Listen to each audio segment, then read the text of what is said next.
بہت عرصہ پہلے کی بات ہے کہ پنجاب کے ایک گاؤں میں ایک متمول شخص رہا کرتا تھا۔ میرے پیارے ٹوسٹ ماسٹر دوستو، وہ پنجاب آج کا پنجاب نہیں تھا، بلکہ غیر منقسم بر صغیر کا پنجاب تھا۔ وہ ایک کامیاب تاجر تھا اور اپنے گاؤں کا ایک با اثر شخص بھی۔ گاؤں کی آبادی مختلف قومیتوں پر مشتمل تھی جو کہ بڑی رواداری سے مل جل کے رہتے تھے۔ چودھری کی سارا گاؤں اس کو ہم چودھری کے نام سے، اس کا نام اصل نام کچھ بھی تھا لیکن ہم چودھری کے نام سے زیادہ تر وہ مشہور تھا۔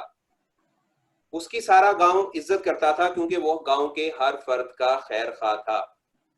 چودھری اپنی وفاشار شریک حیات اور اپنے 6 فرما بردار بیٹوں کے ساتھ اپنی قسمت پر نازاں تھا اور اپنے رب کا شکر گزار بھی۔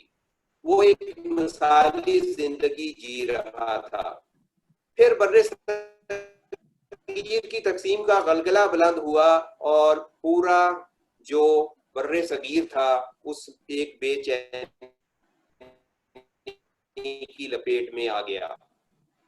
وہ فضائیں جو محبت اور رواداری سے معطر تھیں، وہ وہاں خوف اور خون کی گٹائیں چھانے لگی۔ ہجرت کا سلسلہ شروع ہو گیا اور لوگ ایک نئے ملک کی طرف عازم سفر ہونے لگے۔ چودھری کو بھی بارہا یہ مشورہ دیا گیا لیکن اس کا یہی جواب ہوتا، یہ میرے بزرگوں پرکھوں کی زمین ہے، میں اسے چھوڑ کے نہیں جا سکتا، جہاں کے سب لوگ میرے اپنے ہیں، مجھے کسی سے کوئی خطرہ نہیں۔ چودھری کی بیوی نے حالات کا رخ دیکھتے ہوئے اپنا زیور ایک پوٹلی میں باندھا اور ایک ایسے شخص کے حوالے کر دیا جو کہ نئے ملک کی طرف عازم سفر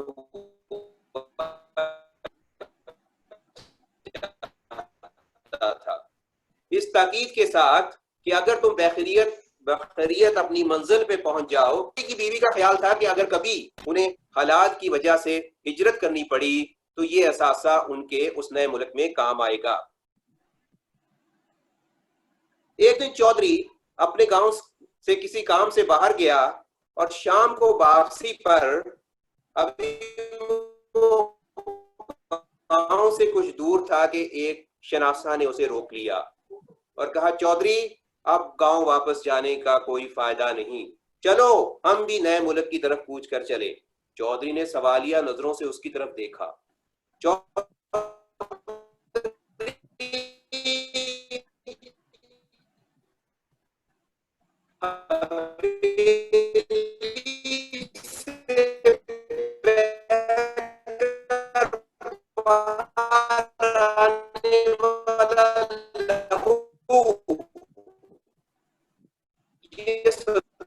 دے رہا ہے کہ حویلی میں اب وہاں تمہارا کوئی منتظر نہیں، اپنی جان بچاؤ۔ چھا گیا اور اس کے دل میں بسنے۔ اس واقعے کے کچھ دن بعد چودھری نئے ملک میں اپنے سسرال کے گاؤں میں سسرال کے دروازے کے سامنے کھڑا دستک دے رہا تھا۔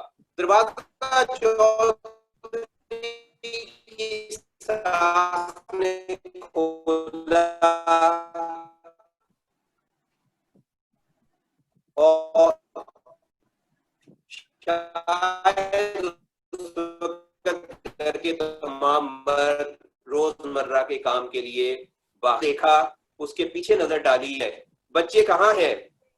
چودھری نے جواب دیا، ماں مجھے بھوک لگی ہے، مجھے روٹی دو۔ چودھری کی شکستہ حالت سے ماں کسی انہونی کے بارے میں سوچ رہی تھی۔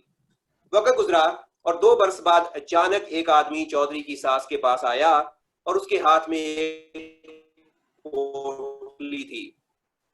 ماں نے سوالیہ نظروں سے اس کی جانب دیکھا تو اس نے کہا، ماں 2 سال پہلے یہ پوٹلی مجھے تمہاری بیٹی نے دی تھی، اللہ کا شکر ہے کہ میں بے خیریت پاکستان پہنچنے میں کامیاب ہو گیا۔ نئے ملک میں اس پوٹلی کو میں 2 سال اپنے ساتھ ساتھ لیے پھرا اور آگ و خون کے دریا سے گزر کر یہ پوٹلی بھی میرے ساتھ صحیح سلامت آ گئی اور آج میں خوش ہوں کہ یہ امانت آپ کے حوالے کر رہا ہوں۔